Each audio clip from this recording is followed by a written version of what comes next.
ఆమెకు ఆస్తిలో హక్కు.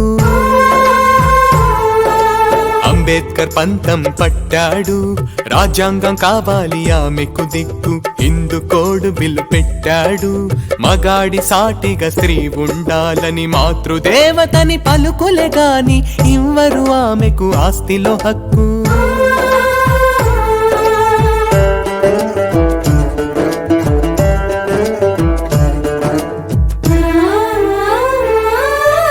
ఆడా మగ సమానమే, ఆస్తిలో భాగం సమానమే. దత్తు ఇచ్చిన పుచ్చుకున్నను ఆస్తిలో తల్లికి సగమివ్వాలి. నచ్చిన వారిని పెళ్ళాడొచ్చు కుల పట్టింపు లేకుండా. కుటుంబాస్తి ఆమెకు కూడా తేడాలేమీ రాకుండా.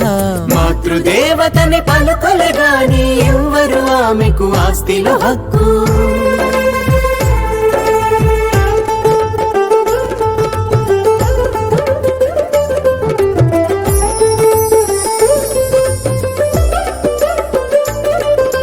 వివాహము చట్టబద్ధమే, విడాకులు చట్టబద్ధమే. బహుభార్యత్వం రద్దవ్వాలి, దత్తుకు కులము షరతే కాదు. సమానత్వమే స్త్రీలకు మనము ఇవ్వవలసిన గౌరవము. మాటలు చెబితే ఏ లాభం, చెయ్యాలి దానిని చట్టం. మాతృదేవతని పలుకులే గాని ఎవ్వరు ఆమెకు ఆస్తిలో హక్కు.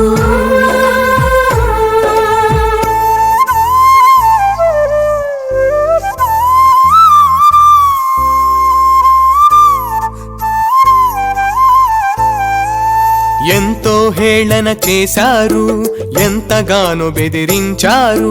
ప్రభుత్వం పారిపోయింది, చట్టం కాస్త వీగిపోయింది. అతివకు జరిగిన ద్రోహంతో మంత్రి పదవి వదిలేశాడు. మహిళా పక్షపాతిగా తాను చిరస్థాయిగా వెలుగొందాడు. మహిళా పక్షపాతిగా తాను చిరస్థాయిగా వెలుగొందాడు.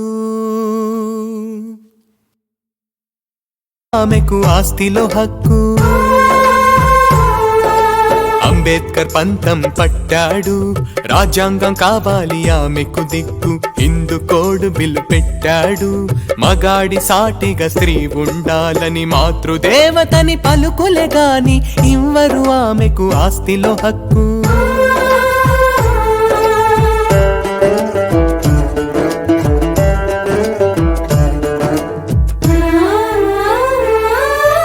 ఆడా మగ సమానమే, ఆస్తిలో భాగం సమానమే.